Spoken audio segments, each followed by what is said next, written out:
concret pour le mardi. Alors, je sais qu'il y a certains mardis, malheureusement, nous n'étions pas là. Et donc, je vais me rattraper avec ce cas concret. Alors, je vais vous raconter l'histoire d'une maman qui vit principalement donc, avec son fils. Et son fils grandit. Et en fait, maman dort avec son fiston. Hein, quand il est petit, papa est parti et donc maman décide de rester et de dormir effectivement avec son fils. Et donc l'enfant grandit et lorsqu'ils viennent me retrouver, en fait l'enfant a 13 ans. Donc ce jeune homme, ce jeune adolescent en fait a 13 ans et il veut toujours encore la présence de maman dans sa chambre. Et donc ça pose problème parce que il prend de plus en plus de place dans le lit et donc les nuits sont perturbées aussi, mais surtout pour maman.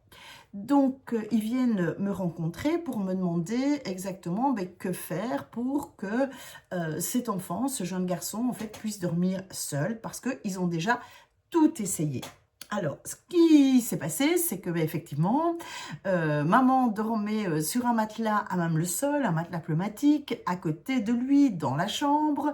Ils se sont même, elle s'est même amusée à reculer tout petit doucement le matelas pneumatique vers la porte, vers le couloir pour s'éloigner. Mais effectivement, ça posait toujours problème. Donc, la maman avait décidé d'offrir en fait à l'enfant un chien qui pouvait dormir dans sa chambre pour pouvoir, elle, retourner dans son lit, profiter de sa chambre qu'elle ne profitait absolument pas. Alors, je vais vous expliquer pourquoi ça peut arriver. Pourquoi votre enfant, même jeune, donc en bas âge en fait, alors que ça peut prendre des proportions énormes quand il est plus âgé, mais comment un enfant en fait se réveille la nuit où où il a vraiment beaucoup de mal à s'endormir. Alors, sachez que derrière cette problématique, en fait, il y a plusieurs hypothèses. Donc, peut-être donc je vais vous énumérer en fait ces hypothèses, c'est la peur de mourir. Donc comme un des jumeaux, vu que dans le ventre des mamans on était deux et que mon jumeau est décédé, en fait je vais tout faire pour que maman ressente que moi je suis bien vivant. Quand une maman a perdu un enfant, donc a vécu une fausse couche avant ce bébé aussi, en fait, donc avant ce bébé, le besoin, donc pour lui, ce sera de prouver qu'il est bien vivant et que donc maman ne le perdra pas celui-ci.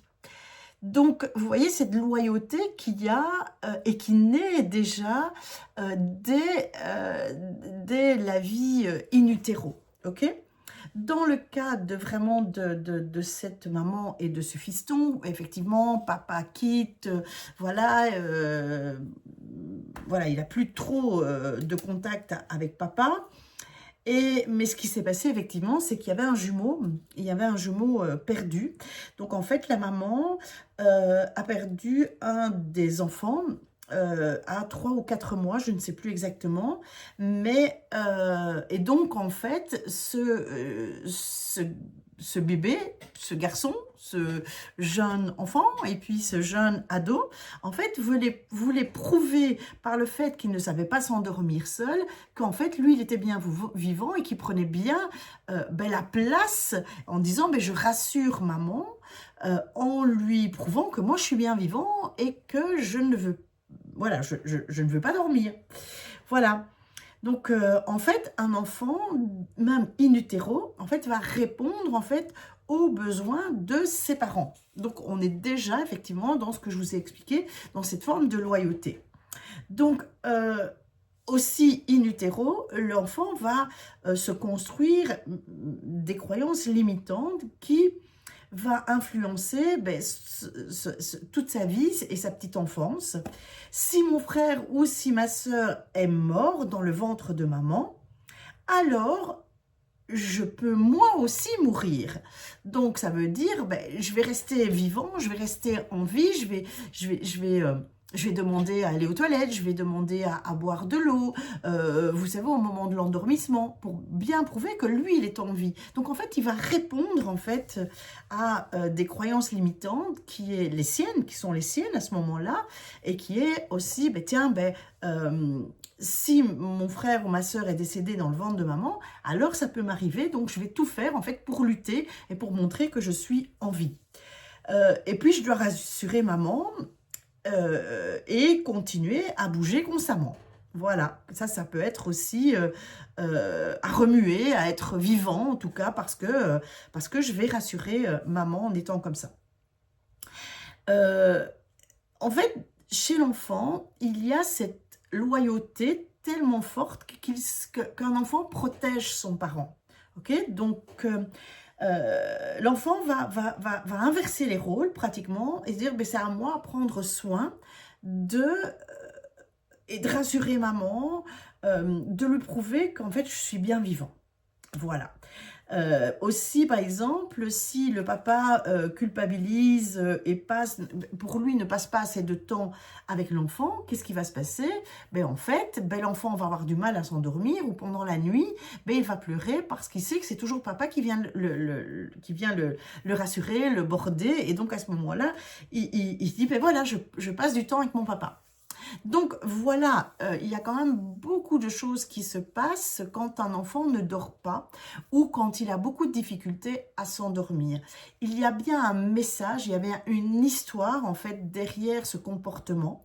Comme dans tous les comportements aussi des enfants, il y a une histoire qui se cache et c'est à vous en tant que thérapeute ou voire en tant que parent d'aller mettre des mots pour aussi rassurer l'enfant et de dire à votre enfant que effectivement que là, oui, il est bien vivant, que vous avez eu peur de le perdre, que vous avez perdu son petit frère ou sa petite sœur, mais que lui est vraiment en santé, qu'il va très bien et que donc il peut dormir et que vous êtes tout à fait rassuré. Ça peut déjà effectivement beaucoup aider l'enfant. Voilà, si vous vivez des comportements similaires, si vous vous rendez compte que quelque part il y a un mal-être derrière votre enfant, je vous invite, vous, à venir me retrouver en séance individuelle. Donc, vous avez le lien pour prendre des rendez-vous avec moi sur le site êtresoi.be dans la rubrique « Comment puis-je vous aider ?» Et si toutes ces techniques, ces outils vous intéressent et que vous voulez avoir des outils supplémentaires en tant que thérapeute ou de devenir thérapeute, à ce moment-là, je vous invite à vous diriger vers la uitvo.com pour voir un petit peu toute l'énergie et la structure, en fait, la belle énergie, en fait, qu'il y a dans cette école, École internationale des thérapeutes de la vie en hausse. Voilà, je suis là à votre disponibilité et je vous dis à bientôt.